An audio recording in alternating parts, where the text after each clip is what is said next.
Joining us now to talk about all of this is Pinal County, Arizona Sheriff Mark Lamb. Sheriff, thank you for giving us some time this morning. Let's start with what's happening at the U.S. southern border with some of these Chinese nationals. What is driving these numbers?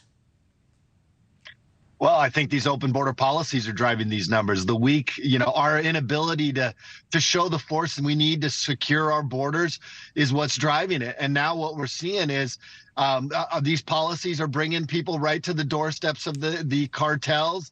And the cartels are all too willing to accommodate, to charge these people. You know, they're charging anywhere between, let's say, $5,000 up to about $12,000 to $15,000 for your people from South and Central America. For China and for those people, they can go up to $50,000. So there's certainly a market for it, and they're taking advantage of it. And then there's a language barrier that adds an extra challenge to all this. How does that further stretch an already overwhelmed border agent and agencies on the border?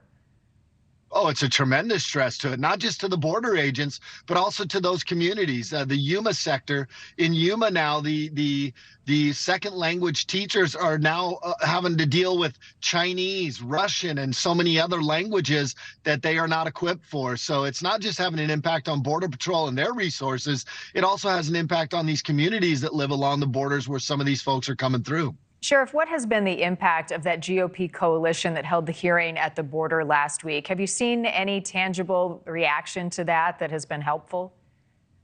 I do think it's been helpful. You know, they've come down here, done some hearings. I actually flew back to D.C. a couple of weeks ago. I testified in front of Congress. I think what it's doing is the politicians can no longer ignore the fentanyl crisis and the narco slavery that's happening here in America.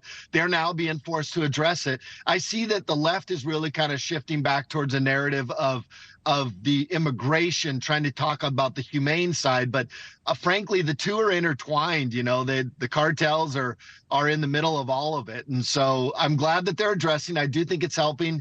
Let's see what happens long term. Right. And in the midst of all of these migrants that are crossing the border, there are some very dangerous people that are also slipping through the cracks. I mentioned this a moment ago. 16 people on the terror watch list were caught at the border. For folks at home watching, what does that really mean, the purpose of the watch list, and who are these people who are on it?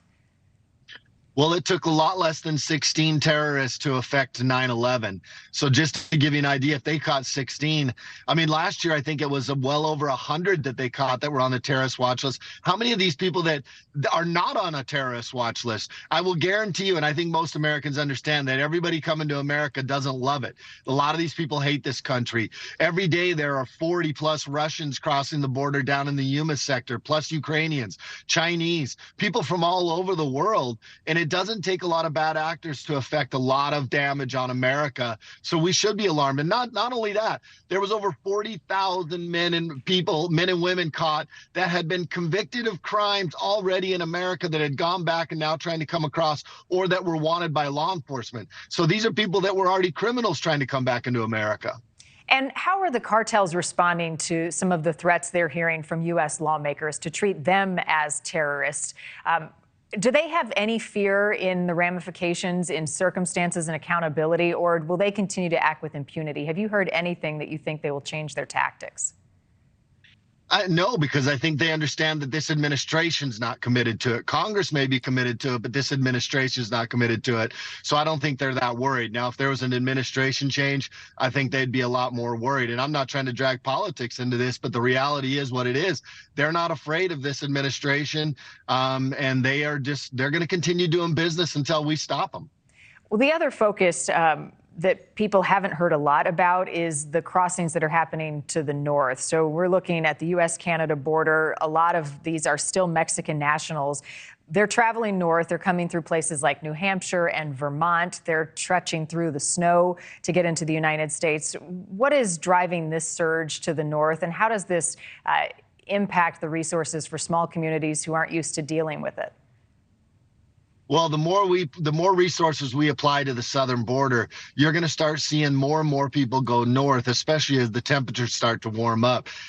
We have a wall along a large portion of the southern border. There is no wall on the northern portion. I mean, literally, they could just walk right through the forest and into America. And there's very few Border Patrol and CBP and ICE agents up in that area. So I think you're going to start to see more and more people trying to come into this country from the north as well. So how are they getting there? Were they taking planes from the south and then they're walking across the border to the north on foot? Yep, a lot of people are flying right into Canada and then making their way down to the border and then just walking across into America. Sheriff Mark Lamb, thank you for your time this morning. Thank you. God bless. Thank you for watching. Go to newsnationnow.com to find NewsNation on your television provider. And don't forget to click the red subscribe button below to get more of NewsNation's fact-driven, unbiased coverage.